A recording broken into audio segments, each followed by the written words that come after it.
ยนวดแล้วกาเป็ดทับโต้เลยพี่น้องนวดแล้วแล้วโต้มาที่ได้จักร่อยต้องรับร่อยกระปุกรอบสอง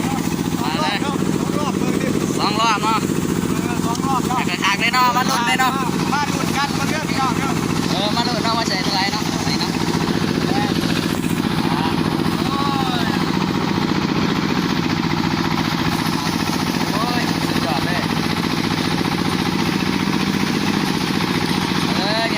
ขอทำการเดิมวันนี้เด้อ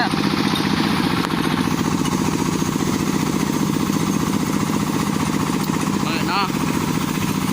วันนี้กันจัดดังจัดเต็มหมดพี่น้องจัดขึ้นเลยไปล้างเดือดเดียวพี่น้องจัดเต็มเต็ม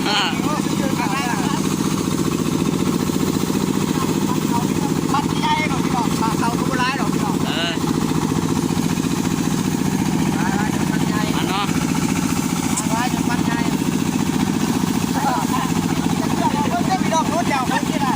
รุดเนาะเขารุดเนาะมา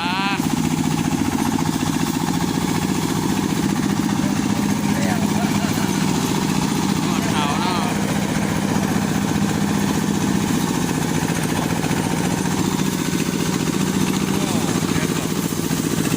นวดเขามากนี่เด้อ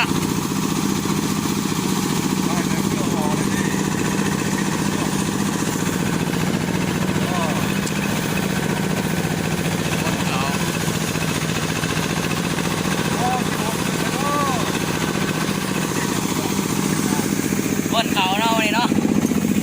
เลย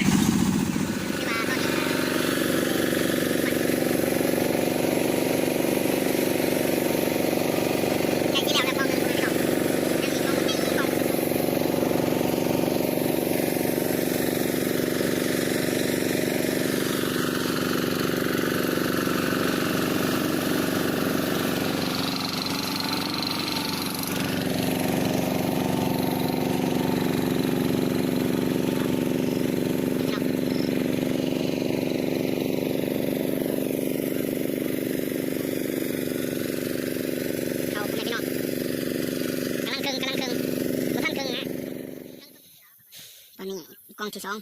ไก่เครื่องนะ150จับ